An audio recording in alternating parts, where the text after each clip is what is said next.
அனைவருக்கும் வணக்கம். இன்னைக்கு நம்ம பார்க்க போற படத்தோட பேரு செம்பி. ஒரு பழங்குடி இனத்தை சேர்ந்த 10 வயசு பொண்ணு 3 நபர்கள் கற்பழிக்கிறாங்க. இதுக்கு நீதி கேட்டு அந்த குழந்தையோட பாட்டி போராடுறாங்க. அவங்களுக்கு நீதி கிடைச்சதா அப்படின்றதும் அந்த 3 நபர் யாரு அப்படின்றதையும் இன்ட்ரெஸ்டிங்கா சொல்றதுதான் இந்த படத்தோட மீதி கதையா இருக்கும். ஸோ இதுக்கு மேல பேசி டைம் வேஸ்ட் பண்ணாம ஸ்ட்ரைட்டா படத்தோட ஃபுல் எக்ஸ்பிளனேஷனுக்குள்ள போயிடலாம். இந்த படத்தோட ஸ்டார்டிங்லேயே அன்பு அப்படின்ற பஸ் பார்த்தீங்கன்னா மலை மேலேருந்து கீழே விழுந்துகிட்டு இருக்கு. அப்படி விழுந்துகிட்டே இருக்கும்போது என்னோட வாழ்க்கையில நான் நிறைய மனிதர்களை சந்திச்சிருக்கேன். நிறைய பேர் பேசுவாங்க, சில பேர் பேசவே மாட்டாங்க. அப்படிதான் இன்னைக்கு என் கூட வந்த 2 பேரால தான் இந்த நிலைமை எனக்கு அப்படின்ற மாதிரி அந்த பாட்டியையும் அந்த குழந்தையும் சொல்லுது. அப்படியே கட் பண்ணா சில நாட்களுக்கு முன்பு அப்படின்ற மாதிரி போட்டு மலைவாழ் மக்களாக வசிக்கிற செம்பி அப்படின்ற ஒரு 10 வயசு குழந்தையும் அவங்களோட பாட்டியையும் காமிக்கிறாங்க. அவங்களுக்குன்னு சொந்தம்னு சொல்லிக்க யாருமே கிடையாது. இந்த பாட்டியோட பொண்ணும் பையனும் ஒரு பெரிய தீ விபத்துல நிறைய பேரை காப்பாத்திட்டு உயிரை விட்டுட்டு இருப்பாங்க. அந்த குழந்தைய விட்டுட்டு போனதால இவங்க பார்த்துக்க வேண்டிய நிலைமை ஆயிடுச்சு. இந்த குழந்தைக்கு ஒரு பெரிய டாக்டர் ஆகணும் அப்படின்றது ஆசை. அண்ட் இவங்க பாட்டியும் நல்லா பார்த்துக்கணும் அப்படின்ற மாதிரி தான் எல்லா வேலைகளுமே அவங்க பண்ணுவாங்க. பாட்டிக்கு எல்லா உதவிகளையும் பண்ணிக்கிட்டு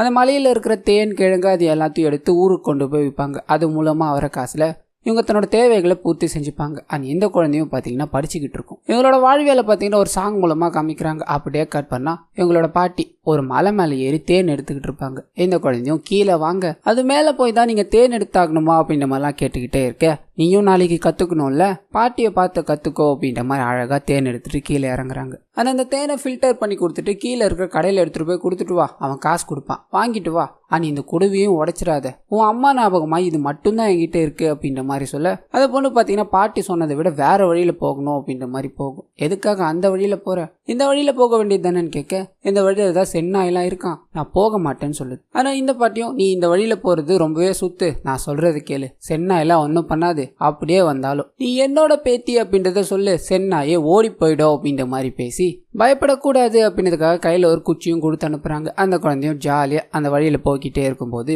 ஏதோ ஒரு சத்தம் கேக்குது. சென்னாய் தான் வந்துருச்சு போல அப்படின்ற மாதிரி உங்களோட பாட்டி பேரை சொல்லி, நான் என்னோட பாட்டியோட பேத்தி, என் மேல கைய வச்சுங்க, அவ்வளவுதான், ஒழுங்கு மாதிரிதான் இங்க இருந்து போயிடுங்க அப்படின்ற மாதிரி கத்திக்கிட்டே இருக்க தரன்னு இவங்களை யாரோ பிடிச்சி இழுக்கிறாங்க. ஆனா அந்த குடுவையும் உடஞ்சி தேன் சொட்ட ஆரம்பிக்குது. இந்த குழந்தையோட துணி எல்லாம் ஒரு இடத்துல பறந்து போய் விடுது. அப்படியே யாரோ வந்து இவங்களோட வாயை பொத்துறாங்க. என்னை விட்டுடுங்க அப்படின்ற மாதிரி கத்த யாரும் விடுற மாதிரியே தெரியல. மாத்தி மாத்தி ஒரு 3 பேர் பார்த்தீங்கன்னா அந்த குழந்தைய அதே இடத்துல கொடூரமா கற்பழிக்கிறாங்க. எல்லாத்தையும் பண்ணி முடிச்சுட்டு அந்த இடத்துல இருந்து கார் எடுத்துக்கிட்டு போயிடுறாங்க. போய்கிட்டே இருக்கும்போது அந்த தேன் ரொம்ப நல்லா இருந்ததுல, இந்த மாதிரி இடத்துக்கு அடிக்கடி விசிட் பண்ணணும்டா அப்படின்ற மாதிரி ஜாலியா பேசிட்டு அங்க இருந்து கிளம்பிடுறாங்க. அப்படியே கட் பண்ணா இந்த பாட்டி குழந்தைய சென்னாய் கடிச்சிருச்சு அப்படின்ற மாதிரி தகவல் வருது. ஓடி போய் பார்க்க துணி இல்லாம கிடக்குறாங்க. கையில கிடைக்கிற ஒரு துணி எடுத்து போத்திக்கிட்டு ஹாஸ்பிட்டல் போன உடனே இந்த மாதிரி என்னோட குழந்தைய சென்னாய் கடிச்சிருச்சு, நீங்க தான் எப்படியாவது காப்பாற்றணும், உடம்பெல்லாம் ரத்தமா இருக்குன்னு கொடுக்க அவங்களும் கூப்பிட்டு போய் செக் பண்ணி பாக்குறாங்க. செக் பண்ணி பார்த்த உடனே இது ஒரு கேங் ரேப் அப்படின்றது தெரிய வருது. வெளியே வந்து அந்த பாட்டிக்கிட்டையும் நீங்க நினைச்ச மாதிரிலாம் இல்ல, அது சென்னாய் கடிச்சது இல்ல, உங்க குழந்தைய யாரோ கேங் ரேப் பண்ணிருக்காங்க அப்படின்ற மாதிரி சொல்ல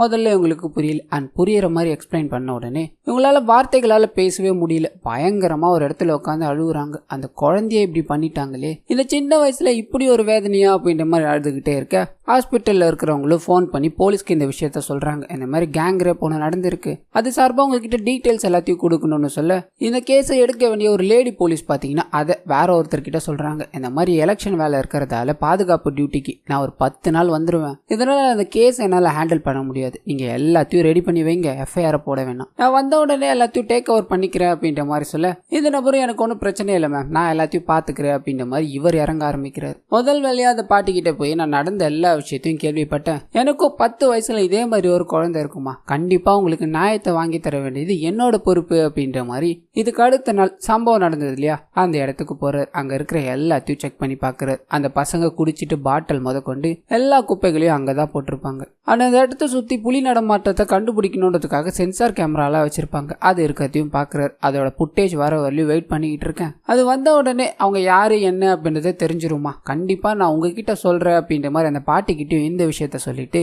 அவரோட வேலையை பார்க்க கிளம்பிடுறாரு. அப்படியே கட் பண்ணா இந்த பாட்டியும் அந்த குழந்தையும் காமிக்கிறாங்க. அந்த குழந்தை பயங்கரமா வலிக்குது. என்னால் தாங்கவே முடியல அம்மாச்சி அப்படின்ற மாதிரி அந்த பாட்டிக்கிட்ட கதறிக்கிட்டே இருக்க சில நாட்கள் போகுது. அண்ட் இன்னொரு சைடு இந்த பாட்டியும் அந்த குழந்தைய இந்த நிலைமைக்கு ஆளாக்குனவங்க யாரு அப்படின்ற மாதிரி டெய்லி அந்த போலீஸ்கிட்ட போய் கேட்டுக்கிட்டே இருக்க அவரும் நீங்கள் ஒன்றும் கவலைப்படாதீங்கம்மா, நான் தான் சொல்கிறேன்னு சொல்லியிருக்கல, எதுக்கு பின்னாடியே வந்துக்கிட்டு இருக்கீங்க, நீங்கள் போய் உங்களோட குழந்தைய பார்த்துக்கோங்கம்மா அப்படின்ற மாதிரி அனுப்பி விட்டுக்கிட்டே இருக்காரு. அது இன்னொரு சைடு கட் பண்ண அந்த லேடி போலீஸ் வந்துட்டாங்க. நான் ஏரியாவுக்கு வந்துட்டேன், அது எல்லாத்தையும் ரெடி பண்ணி வச்சிட்டிங்களா, நான் வந்த உடனே எஃப்ஐஆர் போட்டுடலாமா அப்படின்ற மாதிரி கேட்க இந்த போலீஸும் எல்லாம் ரெடி மேடம், நீங்கள் வந்த உடனே எஃப்ஐஆர் போட வேண்டியதுதான் பாக்கி அப்படின்ற மாதிரி சொல்லிட்டு வேகமாக ஒரு இடத்துக்கு கிளம்புறாரு. அப்படியே கட் பண்ணா ஒரு அரசியல்வாதியை காமிக்கிறாங்க. எதிர்கட்சி தலைவராக இருக்கிறவர் இப்போ பாராளுமன்ற தேர்தல் வருது அப்படின்றதுனால பயங்கரமாக பிரச்சாரத்தை எல்லாத்தையும் பண்ணிக்கிட்டு இருப்பார். அந்த சமயம்னு பார்த்து இந்த செம்பியோட விஷயம் இவர் காதுக்கு வர அங்கே இருக்கிற எல்லா மக்கள் முன்னிலையிலையும் செம்பி அப்படின்ற ஒரு 10 வயசு குழந்தைய 3 பேர் ரொம்ப கொடூரமான முறையில் கற்பழிச்சு போட்டிருக்கானுங்க.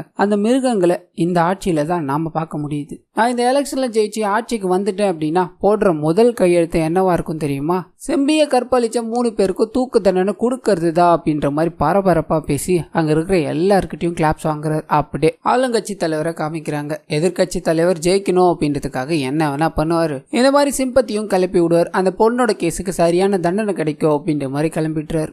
இப்போ அப்படியே கட் பண்ண எதிர்கட்சி தலைவர் ஒரு மாநாடு ஒன்று அரேஞ்ச் பண்ணியிருப்பார். அதுக்கு போறதுக்கு முன்னாடி இவரோட அட்வொகேட் ஒருத்தர் இருப்பார். என்னப்பா செம்பி கேஸ் என்ன ஆச்சு, அதை வச்சு இந்த எலெக்ஷன்ல நாம தான் ஜெயிக்கிறோம் அப்படின்ற மாதிரி மறுபடியும் ஸ்டேஜ் ஏறி செம்பி கேஸை பத்தி பேச ஆரம்பிக்கிறார். அப்படியே கட் பண்ணா இந்த எதிர்கட்சி தலைவர் இருக்கார் இல்லையா, அவரோட பையன் அவரை பார்க்கணும் அப்படின்ற மாதிரி வந்திருப்பான். அப்பதான் நமக்கு தெரிய வருது இவரோட பையனும் இவரோட ஃப்ரெண்ட்ஸும் சேர்ந்து தான் செம்பியை கற்பழிச்சாங்க இல்லையா அவங்க அப்படின்றது. ஆனா இது யாருக்கும் தெரியாது. வந்தா ஒன்று ரொம்ப நாள் கழிச்சு பார்க்க வந்திருக்க, என்னடா விஷயம் அப்படின்ற மாதிரி கேட்டுட்டு அனுப்பி வைக்க வந்துகிட்டே இருக்கும்போது இவங்களுக்கு ஒரு ஃபோன் ஒன்று வருது. என்னப்பா மலை மேலே தேன்லாம் எப்படி இருந்தது அப்படின்ற மாதிரி அந்த போலீஸ் கேட்குறாரு. இவங்களுக்கு ஒன்றும் புரியல. அண்ட் மேலும் அந்த போலீஸ் பார்த்தீங்கன்னா இன்னும் சில விஷயங்களை சொல்ல ஆரம்பிக்கிறார். நீங்கள் அங்கே பண்ணது எல்லாமே அங்கே பக்கத்தில் இருக்கிற கேமராவில் பதிவாயிருச்சு, நீங்கள் யாரு என்ன ஏதுன்னு எல்லாமே எனக்கு தெரியும், நேரில் வந்து உங்களை பேசிக்கிறேன்டா அப்படின்ற மாதிரி ஃபோனை கட் பண்ண இந்த விஷயத்த பார்த்தீங்கன்னா பக்கத்தில் இருக்க அட்வொகேட் தெரிஞ்சுக்கிறார். இவங்க அப்பாவோட அட்வொகேட்டாக இருப்பார். அவர் கேட்ட உடனே இதை அப்படியே மறைக்கிறார். உன் அப்பா அந்த கேஸை வச்சுதான் இந்த வாட்டி ஆட்சியை பிடிக்கணும்னு நினைச்சுக்கிட்டு இருக்காரு, ஆனா அதுக்கு பின்னாடி நீங்க தான் இருக்கீங்கன்னு சொன்னீங்கன்னு வையா, அவ்வளவுதான் உங்க அப்பாவே உன்னை கொன்னுடுவார். யார் அந்த போலீஸ், அவனுக்கு ஃபோன் போட்டுடா அப்படின்ற மாதிரி இவர் ஃபோன் போட்டு பேசுறாரு. ஆனா அந்த போலீஸும் பார்த்தீங்கன்னா இந்த மாதிரி எவிடன்ஸ் எல்லாமே என்கிட்ட தான் இருக்கு, ஆளுக்கு ஒரு சீனு கனெக்ட் பண்ணி 3 சீ கொடுத்தீங்கன்னு வைங்களேன், இது எல்லாத்துல இருந்தும் நான் வந்து உங்களை ரிலீஸ் பண்ணிடுறேன், அந்த பார்ட்டி ஏதாவது பிரச்சனை பண்ணிச்சுன்னா அந்த பார்ட்டி கதையை முடிச்சிடுறேன், என்ன ஓகேவான்னு கேட்க இந்த அட்வொகேட்டும் கொஞ்ச நேரம் யோசிச்சுட்டு சரி அது ஓகேன்னு சொல்லிட்டார். ஃபோனை கட் பண்ணி வச்ச உடனே அந்த அரசியல்வாதியோட பையன் பார்த்தீங்கன்னா இவ்வளோ பெரிய பிரச்சனை எல்லாம் எதுக்கு, அந்த போலீஸ்காரனை போட்டா பிரச்சனை முடிஞ்சதுன்னு சொல்ல அந்த அட்வொகேட் பார்த்தீங்கன்னா இவரோட கழுத்துல கத்தியை வச்சுட்டார். இது ஈஸியா முடிகிற பிரச்சனையே கிடையாது,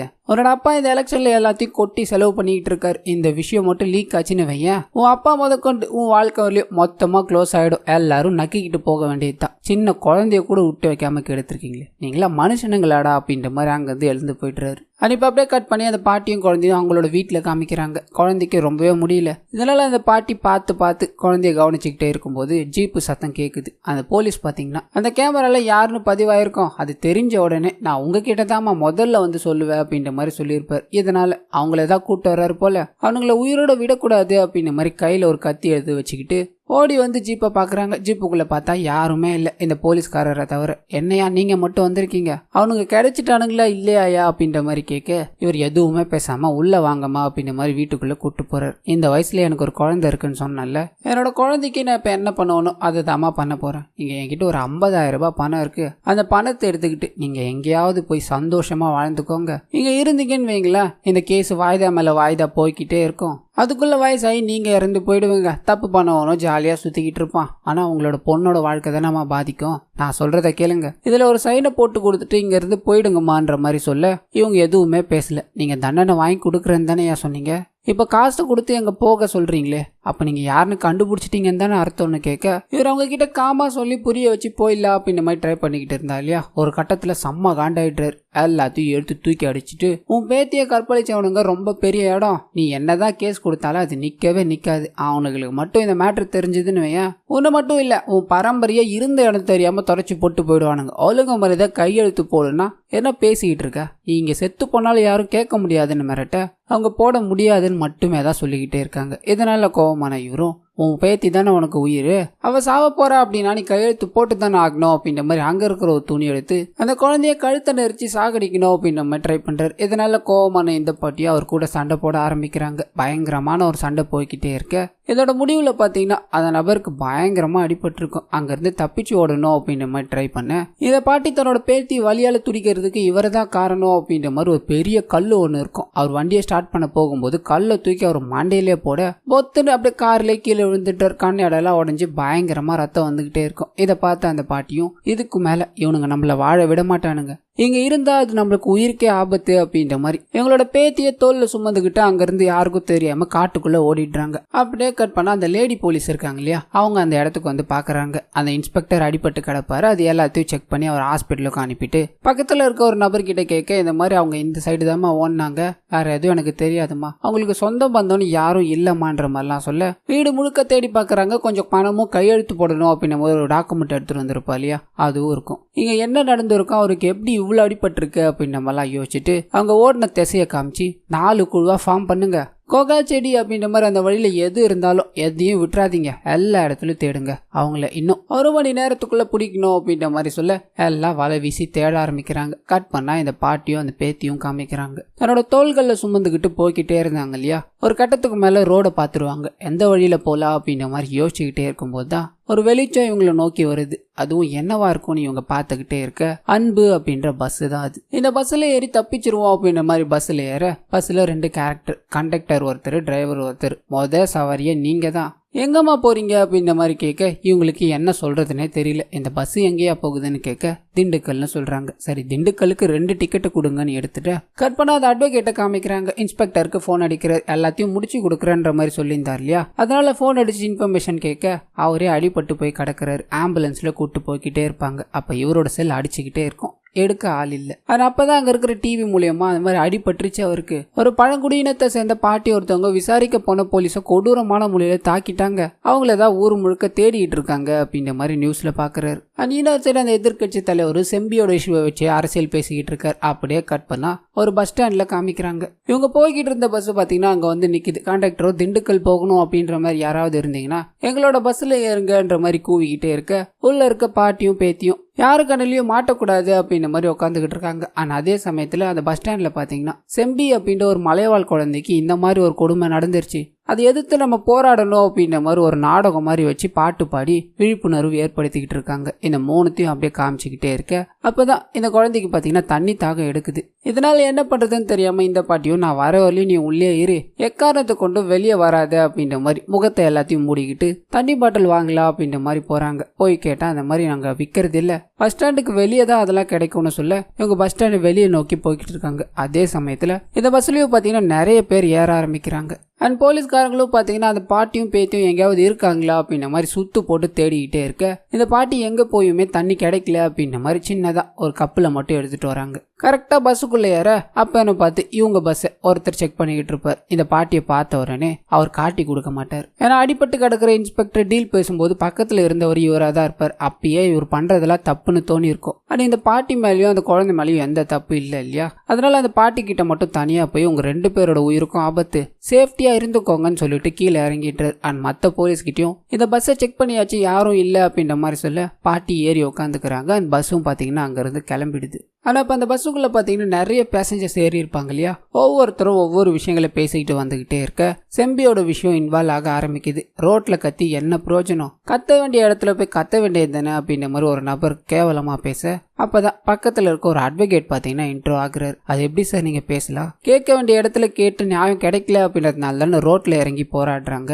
அப்படி போராடுறதால தானே சார் யாராவது காது கொடுத்தாச்சு கேட்கறாங்க அப்படின்ற மாதிரி பேசிக்கிட்டே இருக்க இவரும் அதுக்கு முரண்பாடா ஏதோ ஒன்று சொல்லிக்கிட்டே இருக்காரு. கான்வர்சேஷன் பெருசாகிக்கிட்டே இருக்கு. அண்ட் இது அப்படியே கொஞ்சம் கொஞ்சமா பாத்தீங்கன்னா பக்கத்துல இருக்கிறவங்களுக்கும் பரவ ஆரம்பிக்குது. ஒரு தரப்புல இந்த மாதிரி அவ கற்பழிக்கவே கிடையாது, படத்துக்காக ஏமாத்துறாப்பா அப்படின்ற மாதிரி சொல்ல இன்னொரு தரப்புல அவர் கற்பழிக்கப்பட்டிருக்கா, ஏதாவது ஒரு விஷயம் நடந்திருக்கும், அதனாலதான் அவ போலீஸ்காரங்களே அடிச்சுட்டு தப்பிச்சிருக்கா அப்படின்ற மாதிரி இன்னொரு தரப்புலயும் மாத்தி மாத்தி பேசிக்கிட்டே இருக்காங்க. இது எல்லாத்தையும் அந்த பாட்டி கேட்டுக்கிட்டே இருக்க அமைதியாவே இருக்காங்க, எதுவும் பண்ணக்கூடாது அப்படின்ற மாதிரி. அப்பதான் அங்க இருக்கிற ஒரு அரசியல் கட்சியை சேர்ந்த நபரும் அந்த பொண்ணுலாம் ஒன்னும் கற்பழிக்கவே கிடையாது, அங்க இருக்கிற எல்லாருமே அப்படிதான், நான் ஒரு நாள் அங்க சும்மா போயிட்டு இருந்தேன், எல்லாரும் என் கையை பிடிச்சி சாக்லேட் வாங்கி கொடுன்னு கெஞ்சிக்கிட்டே இருந்தாங்க. நிறைய பொண்ணுங்களும் இருந்தது. அப்புறம் வேற வழியே இல்லாம நான் வாங்கி கொடுத்துட்டு வந்தேன். ஒரு 500 ரூபாய் கொடுத்தா போதும், ரூமுக்கே வந்துருங்க. இதுல யார் போய் தனியா கற்பழிக்க போறா? அந்த பாட்டி காசுக்கு ஆசைப்பட்டு அந்த பொண்ணை இப்படி அனுப்பிச்சிருக்கோம். காசு கிடைக்காததால இந்த மாதிரி ஒரு நாடகத்தை நடிச்சுக்கிட்டு இருக்கோம். இதெல்லாம் நம்புற மாதிரியா இருக்குன்னு சொல்ல இதை கேட்டுக்கிட்டு இருந்த இவங்க செம்ம கோபமாயிடுறாங்க. இப்படி கொஞ்சம் கொஞ்சமா எங்களை பிச்சு கொள்றதுக்கு மொத்தமா கொண்டுடுங்கய்யா, நாங்க இருக்கிறது தானே அவங்களுக்கு பிரச்சனை அப்படின்ற மாதிரி அங்க இருக்கிற எல்லார் முன்னாடியும் கத்த எல்லாரும் திரும்பி பாக்குறாங்க. ஆனா இந்த பாட்டியும் அழுதுகிட்டே நடந்தது என்ன அப்படின்றதையும் எதுக்காக அந்த போலீஸ்காரரை அடிச்சாங்க அப்படின்றதையும் சொல்றாங்க. இவங்க டிராவல் பண்ணிட்டு இருக்க இதே பஸ்ல பாத்தீங்கன்னா ஒரு யூடியூப் சேனல் நடத்துறவரும் வருவார். இந்த விஷயங்கள் எல்லாத்தையுமே பாத்தீங்கன்னா அவர் தன்னோட யூடியூப் சேனல்ல டெலிகாஸ்ட் பண்ண இதை ஊர் முழுக்க பாத்துட்டுறாங்க. அண்ட் இதே பஸ்ல பாத்தீங்கன்னா ஒரு போலீஸும் இருப்பாரு. அது இவங்க நடந்த விஷயங்கள் எல்லாத்தையுமே சொல்லிட்டாங்க இல்லையா. இதை கேட்டு அங்க இருக்கிற எல்லாருமே மனசு ஒடிஞ்சு போக அந்த போலீஸ்காரர் மட்டும் பாத்தீங்கன்னா முறைச்சிக்கிட்டே இருக்காரு. அப்படியே கட் பண்ணா இந்த விஷயம் யூடியூப் சேனல்ல டெலிகாஸ்ட் ஆயிடுச்சு இல்லையா. ஒரு போலீஸ் ஜீப்பு பாத்தீங்கன்னா இவங்க வண்டியை வந்து மறைக்குது. உள்ள இருந்து போலீஸ்காரங்க எல்லாம் வந்து அந்த பாட்டியும் அந்த பொண்ணையும் கூட்டு போகணும் அப்படின்ற மாதிரி நிக்கிறாங்க. அங்க இருக்கிற மக்கள் எல்லாருமே உங்களை கூட்டு போக முடியாதுன்னு சொல்ல, ஓ குற்றவாளியே நீங்க கூட்டு போக கூடாதுன்னு சொல்றீங்களா, உங்களை ஒவ்வொரு செக்ஷன்லயும் உள்ள தள்ளுற அப்படின்ற மாதிரி ஒவ்வொரு செக்ஷனா ஒரு நபருக்கும் சொல்லிக்கிட்டே இருக்க அங்க உட்காந்துக்கிட்டு இருக்க அட்வொகேட் பாத்தீங்கன்னா அந்த குழந்தைய கூட்டு போக கூடாது அப்படின்ற மாதிரி தடுக்கிறாரு. இவ்வளவு பேர்கிட்ட கரெக்டா செக்ஷன் எல்லாத்தையும் சொல்லிட்டு வந்தீங்க இல்லையா, உங்களோட பேட்சே தப்பா இருக்கேன்ற மாதிரி சொல்ல அவசரத்துல போட்டு வந்தேன், அதுக்கு என்ன இப்பன்னு கேட்கிறாரு. அதை கேட்ட இந்த அட்வொகேட்டும் நீ அதுல மட்டும் தப்பு பண்ணல, நீ செக்ஷன் எல்லாத்தையும் சொல்லிட்டு வந்த இல்லையா, அது எல்லாமே தப்பு, இவர் போலீஸ் இல்ல அப்படின்றது எனக்கு தெரியும்னு சொல்ல அங்க இருக்கிற எல்லாருமே காண்டாயிடுறாங்க. இவர் போலீஸ் அப்படின்றதுனால எல்லாரும் அமைதியா இருந்திருப்பாங்க. இப்போ இவர் ஒரு போலீஸ் இல்ல அப்படின்றதால அங்க இருக்கிற எல்லாருமே பாத்தீங்கன்னா இவங்களை போட்டு அடிக்க ஆரம்பிக்கிறாங்க. அந்த குழந்தையும் அந்த பாட்டியும் எப்படிடா நீங்க வந்து கூட்டு போகலாம் அப்படின்ற மாதிரி சம்மடி அடிச்சு அப்படியே அவங்க எல்லாரையும் ஓட விட்டுடுறாங்க. அண்ட் வண்டி எக்காரணத்தை கொண்டு நிக்க வேணாம், நின்னாதானே பிரச்சனை வருது, நிக்காம ஓட்டிக்கிட்டே இருறா அப்படின்ற மாதிரி சொல்ல பஸ் டிரைவரோ நிறுத்தாம வண்டியை ஓட்டிக்கிட்டே இருக்கேன் அப்படின்ற மாதிரி கிளம்புறாரு. அப்படியே கட் பண்ணா அங்க இருக்கிற எல்லாருமே இந்த குழந்தைக்கு பாத்தீங்கன்னா நிறைய சாக்லேட் எல்லாத்தையும் கொடுக்குறாங்க. நீ ஒன்னும் கவலைப்படாதம்மா, உன் பின்னாடி நாங்க இருக்கோமா அப்படின்ற மாதிரி ஆறுதலையும் கொடுக்குறாங்க. அப்போ அங்க உட்காந்துக்கிட்டு இருந்த போலீஸும் நீங்க பண்றது எல்லாமே தப்பு, அடுத்த ஸ்டேஷன்ல இந்த வண்டி நிக்கணும்னு சொல்ல அங்க இருக்கிற அட்வொகேட்டும் இவ்வளவு நேரம் நீங்க என்ன பண்ணிட்டு இருந்தீங்க,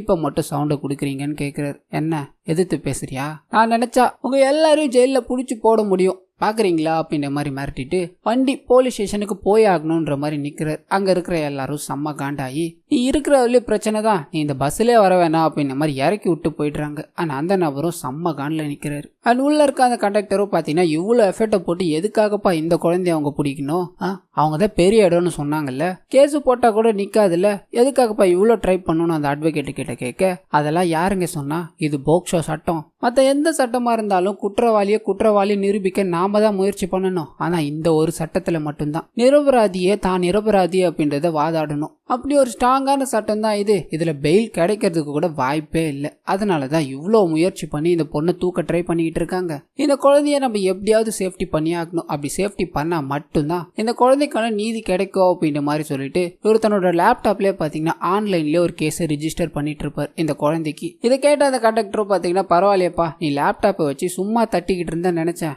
இவ்வளவு வேலையை பார்த்திருக்கியே, நீ ரொம்பவே கிரேட் தான்ப்பா அப்படின்ற மாதிரி சொல்லிக்கிட்டே இருக்க ஜட்ஜை காமிக்கிறாங்க. ஆன்லைன் மூலமா கம்ப்ளைண்ட் ரிஜிஸ்டர் பண்ணிட்டாங்க இல்லையா. இப்ப குழந்தையோட ஸ்டேட்மெண்ட்டை வாங்கணும் அப்படின்ற மாதிரி வீடியோ கால்ல கனெக்ட் பண்றாங்க. பக்கத்துல எல்லாரும் உட்காந்துக்கிட்டே இருக்க நீ என்ன நடந்தது அப்படின்றத அங்கிள் கிட்ட சொல்லுமா. அங்கிள் உள்ள எதுவும் பண்ண மாட்டாரு அப்படின்ற மாதிரி அவங்களுக்கு தைரியத்தை கொடுக்க அவங்களும் அன்னைக்கு என்ன நடந்தது அப்படின்றத கொஞ்சம் கொஞ்சமா சொல்ல ஆரம்பிக்கிறாங்க. பயங்கரமா அழுகுறாங்க. இதை கேட்டுக்கிட்டு இருந்த ஜட்ஜும் பாத்தீங்கன்னா அப்படியே கண் கலங்கிட்டாரு. கட் பண்ணா அந்த பொண்ணு ஸ்டேட்மெண்ட் கொடுத்துட்டா அப்படின்ற விஷயம் அரசியல்வாதியோட அட்வொகேட்டுக்கு தெரிய வருது. அவரும் என்ன பண்ணலாம் அப்படின்ற மாதிரி யோசிச்சுக்கிட்டே இருக்கும் போதுதான் கட் பண்ணா இந்த சைடு பஸ்ல இருக்கிறவங்கள காமிக்கிறாங்க. ஜட்ஜு கிட்ட ஸ்டேட்மெண்ட் கொடுத்தாச்சு, ஆனா அது யாரு அப்படின்றத நாம தெரிஞ்சுக்கணும், அதுக்கு ஒரு வழி இருக்கு அப்படின்ற மாதிரி ஒரு விஷயத்த பண்ண ஆரம்பிக்கிறாங்க. அடிபட்டு கிடக்குறா இல்லையா அந்த இன்ஸ்பெக்டரோட போனை ஃபுல்லா ட்ராக் பண்ணி யார் யார் கூட பேசி இருக்காரு அப்படின்ற எல்லாத்தையும் தெரிஞ்சுக்கணும்னு நினைக்கிறாங்க. அப்பதான் பஸ்ல இருக்க ஒரு பொண்ணு பாத்தீங்கன்னா என்னோட எக்ஸ் பாய் ஃப்ரெண்ட் ஒரு குறிப்பிட்ட சிம் கம்பெனில தான் வேலை செய்யறான், நான் சொன்னேன் அப்படின்னா அது எல்லாத்தையும் பண்ணி கொடுப்பான்னு சொல்ல இந்த குழந்தைக்காக பிரேக்கப் ஆனவர்கிட்ட மறுபடியும் பேசி டீடைல்ஸ் எல்லாம் வேணும்னு கேட்க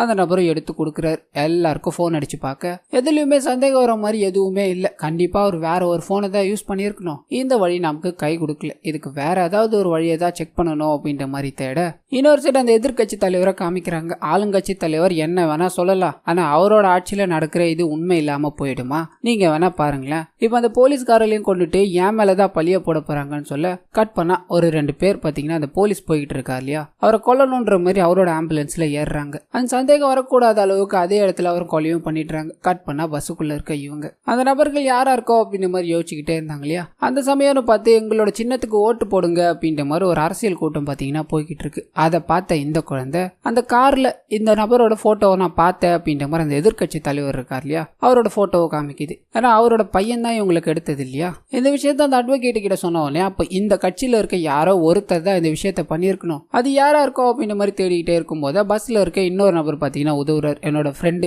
இந்த விஷயங்கள் எல்லாத்தையும் பண்ணி தருவான்னு நினைக்கிறேன். அவன் நீங்க சொன்னீங்க இல்லையா அந்த டோல்கேட் பக்கத்துல தான் இருக்கான்னு சொல்ல குறிப்பிட்ட அந்த நாள்ல ஏதாவது கட்சி வண்டி கிராஸ் ஆயிருக்கான்னு செக் பண்ணும்படி கேட்க அவரும் முதல்ல இது இல்லீகல் பண்ண மாட்டேன் அப்படின்ற மாதிரி சொன்னாலும் செம்பிக்காக இதை கூட பண்ண மாட்டேன்னு கிளம்புறாரு, யாருக்கும் தெரியாம. அங்க இருக்கிற சிஸ்டம் ஹேக் பண்ணி அதுல இருக்க எல்லா வீடியோஸும் செக் பண்ணி பாக்குறாரு. குறிப்பிட்ட நாள்ல மட்டும் வீடியோ எல்லாமே எரேஸ் ஆயிருக்கிறது தெரியுது. இந்த விஷயத்த அட்வொகேட் கிட்ட சொல்ல குறிப்பிட்ட நேரத்துல எல்லாத்தையும் டெலிட் பண்ணியிருக்காங்க, அந்த நேரம் மட்டும் வந்துட்டு போனதுக்கான அடையாளமே இல்ல. ஆனா அந்த போலீஸ்காரரும் பாத்தீங்கன்னா இந்த பாட்டி கூட சண்டை போட்டுக்கிட்டே இருக்கும்போது இந்த மாதிரி அவங்கள பெரிய இடம் உன் சந்ததியினரே இல்லாம பண்ணிடுவாங்க அப்படின்னு மாதிரிலாம் மிரட்டி இருப்பாங்க இல்லையா, அது எல்லாம் இவர் நினைச்சு பாக்குறாரு. அப்ப கண்டிப்பா அந்த கட்சியில இருக்க ஒரு பெரிய ஆளா தான் இருக்கும் அப்படின்ற மாதிரி முடிவு பண்ணிட்டு சோசியல் மீடியால போய் செக் பண்ணி பாக்குறாரு. ஒரு 3 பேரோட போட்டோ காமிச்சு இவங்க தான் நம்மான்னு கேட்க அந்த குழந்தை பயந்து நடுங்குது. கன்ஃபார்மே பண்ணிடுறாரு இவங்க தான் அப்படின்றது. அங்க இருக்கிற எல்லார்கிட்டையும் திருப்பி காமிக்க அந்த 3 பேர் காமிச்சாங்க இல்லையா, அவங்க தான். இவங்களை பார்த்த உடனே அங்க இருக்கிற எல்லாரும் கடுப்பாயிடுறாங்க. பார்க்கவே பொறுக்கி மாதிரி இருக்காங்க.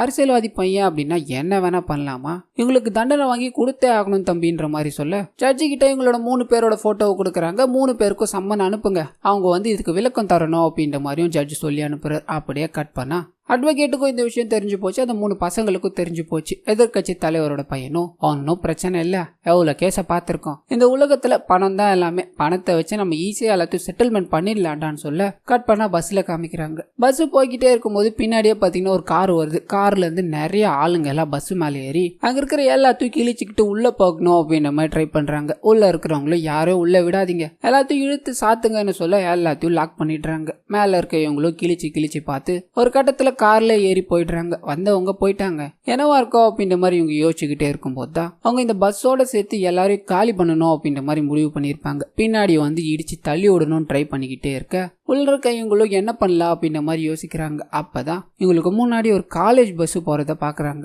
அந்த பஸ்ல இவங்களை ஏத்தணும், அதுவும் பஸ் நிக்காம ஏத்தணும். இதுக்கு ஒரு வழி பண்ணணும் அப்படின்ற மாதிரி முடிவு பண்ணி பின்னாடி பஸ்ஸோட நம்பர் இருக்கும், அந்த நம்பருக்கு போன் பண்ணி பஸ்ல பாம்பு வச்சிருக்கோம், எக்காரணத்தை கொண்டு வண்டியை நிறுத்தாதீங்கன்னு சொல்றாங்க. இதனால அந்த பஸ்ஸோட டிரைவர் ஓட்டிக்கிட்டு போய்கிட்டே இருக்க பின்னாடி அந்த பஸ்ஸை இடிச்சு கண்ணாடியை உடைச்சு அது உள்ள இருக்க எல்லாரும் இந்த பஸ்ஸுக்கு வந்துடுறாங்க. இது தெரியாம பின்னாடி இருக்க அந்த கார் இடிச்சுக்கிட்டே இருக்க ஒரு கட்டத்துல வேகமா வந்து இடிக்குது. அந்த அன்பு பஸ் பாத்தீங்கன்னா மலை மேல இருந்து கீழே நொறுங்கி போய் விழுந்துருது. இதை பார்த்த காருக்குள்ள இருக்கிறவங்களும் இந்த மாதிரி பஸ்ஸோட காலி பண்ணிட்டோன்னே பிரச்சனை முடிஞ்சதுன்னு சொல்ல டிவி நியூஸ் எல்லாத்துலயுமே பாத்தீங்கன்னா இந்த மாதிரி மலை மேல இருந்து ஒரு பஸ் விழுந்துருச்சு, அது உள்ள எத்தனை பேர் இறந்து போயிருக்காங்க, யார் யாரெல்லாம் என்ன ஆச்சு அப்படின்ற எல்லா விவரமும் இதுக்கு அடுத்த நாள் தான் தெரிய வரும். மலைப்பகுதி அப்படின்றனால ரெக்கவர் பண்றது தாமதம் ஆகிட்டு இருக்குன்னு சொல்ல அப்படியே அந்த எதிர்கட்சி தலைவரை காமிக்கிறாங்க. அந்த போலீஸ்காரரையும் சொன்ன மாதிரியே கொண்டுட்டாங்க. இப்ப பாருங்க அந்த பாட்டியும் செம்பியும் சேர்த்து கொலை பண்ணிட்டாங்க. இது எல்லாமே ஆளுங்கட்சியினர் பண்ற சதிதான். அந்த குழந்தைய பத்தி நான் எப்ப பேச ஆரம்பிச்சனோ அப்பயே அவ என்னோட பேத்தி ஆயிட்டா அப்படின்ற மாதிரி அழுது மீடியா முன்னாடி பேசிக்கிட்டே இருக்க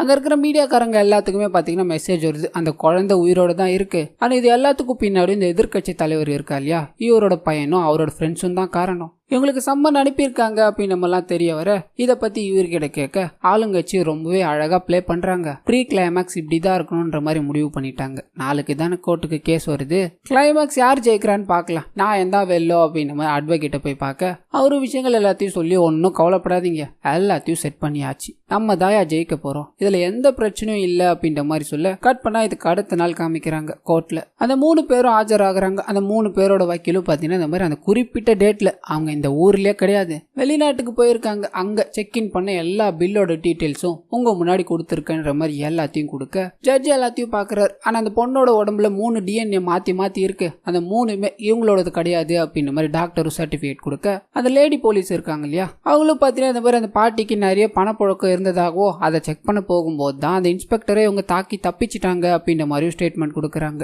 எல்லாமே இவங்களுக்கு சாதகமா கொடுக்க இந்த சைடு குழந்தையோட அட்வொகேட் கிட்ட உங்களுக்கு எல்லாமே எதிராக இருக்கு, நீ என்னப்பா சாட்சி கொண்டு வந்திருக்கன்னு கேட்க இவரும் என்கிட்ட ஒரு விஷயம் இருக்குன்ற மாதிரி சில விஷயத்த சொல்றாரு. அந்த குறிப்பிட்ட நாள்ல அந்த கேமரா ஃபுட்டேஜ் எல்லாமே டெலீட் ஆயிருக்கிறது, அந்த டோல்லையும் எல்லாமே டெலீட் ஆயிருக்கிறது அப்படின்ற மாதிரி சில ரெக்கார்ட்ஸ் எல்லாத்தையும் காமிச்சிட்டு அவங்க பணக்கார பசங்க, அவங்க நினைச்சாங்க அப்படின்னா இந்த ஏரோப்ளைன்ல தான் போனேன் அப்படின்ற மாதிரி ஏரோப்ளைனே வாங்கி காமிக்க முடியும், எங்களால இதை மட்டும் தானே பண்ண முடியும், எங்க தரப்புல எந்த ஆதாரமும் இல்லை அப்படின்றதுனால இங்க வாய்தா மேல வாய்தா போட்டு இந்த கேஸை இழுத்துட்டு போய்கிட்டே இருக்கலாம். அந்த குழந்தை என்ன பாவம் பண்ணிச்சு சொல்லுங்க, நான் அந்த குழந்தைக்காக மட்டும் போராடல, அந்த குழந்தை மாதிரியே நாளைக்கு நிறைய குழந்தைகள் இவங்களோட கண்ணில் படலாம், அவங்க எல்லாத்துக்கும் இந்த நிலைமை வரக்கூடாது அப்படின்றதுக்காக தான் போராடிக்கிட்டு இருக்கேன், என்கிட்ட இருக்கிற கடைசி ஆயுதம் இதுதான் அப்படின்ற மாதிரி அந்த 3 பேர் இருக்காங்க இல்லையா, அந்த 3 பேர் முன்னாடியும் குழந்தைய எடுத்துட்டு வந்து நிறுத்துறாரு. அந்த குழந்தை பார்த்த உடனே கதறி அழ ஆரம்பிக்குது, நம்மளோட பாட்டியை கட்டி பிடிச்சிக்கிட்டு ஒளிஞ்சிக்குது. இதை பார்த்து அந்த ஜட்ஜும் பார்த்தீங்கன்னா ஒரு முடிவு எடுக்கிறார், காலையில இருந்து அந்த குழந்தை நிறைய ஆம்பளைங்களை சந்திச்சது, ஆனா உங்க 3 பேரை பார்க்கும்போது தான் அந்த குழந்தைக்குள்ள பயங்கர பயம். இது ஒரு போக்சோ சட்டம் அப்படின்றதுனால ஜட்ஜுக்குன்னு சில உரிமைகள்லாம் இருக்கு, அந்த உரிமையில தான் நான் இப்ப இந்த தீர்ப்பு எழுதுறேன். அந்த குழந்தையோட மனநிலைமையை வச்சு இதுக்கு பின்னாடி நீங்க தான் இருக்கீங்க அப்படின்றது என்னால புரிஞ்சுக்க முடியுது, உங்க எல்லாருக்கும் சாகும் வரை ஆயுள் தண்டனை விதிக்கிற அப்படின்ற மாதிரி கேஸ் எழுத அந்த 3 பேருமே பாத்தீங்கன்னா அழுகுறாங்க. இந்த உலகத்துல பணத்தை வச்சு எல்லாத்தையும் வாங்கலாம் அப்படின்ற மாதிரி நினைச்சுக்கிட்டு இருந்தாங்க இல்லையா, அது தப்பு அப்படின்ற மாதிரி அந்த கட்சி தலைவரோட பையனும் ரியலைஸ் பண்றான். அப்படி இந்த குழந்தைய கூப்பிட்டுக்கிட்டு வெளியே வர பஸ்ல இருந்த எல்லாரும் அங்க முன்னாடி நின்றுகிட்டு இருப்பாங்க, பயங்கரமா கத்தி என்ஜாய் பண்றாங்க. குழந்தைக்கு நியாயம் கிடைச்சிருச்சு, இனிமேல் எந்த குழந்தைக்கும் இந்த மாதிரி நடக்கக்கூடாது அப்படின்ற மாதிரி வேண்டிக்கிட்டே இருக்க இதுக்கு காரணமா அந்த அட்வொகேட் பாத்தீங்கன்னா இந்த சந்தோஷத்துல எங்கேயுமே கலந்துக்கல. அந்த குழந்தையும் பாட்டியும் எல்லாத்தையுமே பண்ணது நீங்க தான், தனியா வந்து உட்காந்துக்கிட்டு இருக்கீங்க, உங்களுக்கு என்ன பீஸ் வேணுமோ சொல்லுங்க சார், என்னால இப்ப முடியலனாலும் நான் சேர்த்து வச்சாச்சு கொடுக்குறேன்னு சொல்ல அந்த குழந்தைகிட்ட ஒரே ஒரு முத்தத்தை மட்டும் கேட்கிறாரு. அந்த குழந்தையும் ஆசையா என்னோட அண்ணனுக்கு நான் கொடுக்க மாட்டேனா அப்படின்ற மாதிரி கொடுக்க இது போதுமா சந்தோஷமா இருங்க அப்படின்ற மாதிரி சொல்லிட்டு கிளம்புறாரு. அண்ட் கிளம்பும் போதுதான் இந்த பாட்டிக்கும் குழந்தைக்கும் ஞாபகம் வருது, அவரோட பேரை கூட இவங்க கேட்காம இருந்திருப்பாங்க. ரிட்டன் ஓடி போய் அவரோட பேரை கேட்கலான்னு ட்ரை பண்ண அதுக்குள்ள அவர் அங்கிருந்து காணாமே போயிட்டு இருப்பார். சுத்தி பார்த்துட்டு யாரும் இல்லைன்னு தெரிஞ்ச உடனே அவங்க வானத்து மேல பாக்குறாங்க, அந்த கடவுள் தான் நமக்கு உதவி பண்ணியிருக்காரு போல, நீ வாமா போகலாம் அப்படின்ற மாதிரி அந்த குழந்தைய கூட்டு போய்கிட்டே இருக்க இதோட பாத்தீங்கன்னா இந்த படத்தை அழகா முடிக்கிறாங்க. கண்டிப்பா இந்த படம் உங்களுக்கு பிடிச்சிருக்கோ அப்படின்ற மாதிரி நம்புறேன். இதே மாதிரி நிறைய வீடியோஸ் வேணும் அப்படின்னா எங்க சேனலை மறந்துடாம சப்ஸ்கிரைப் பண்ணிடுங்க.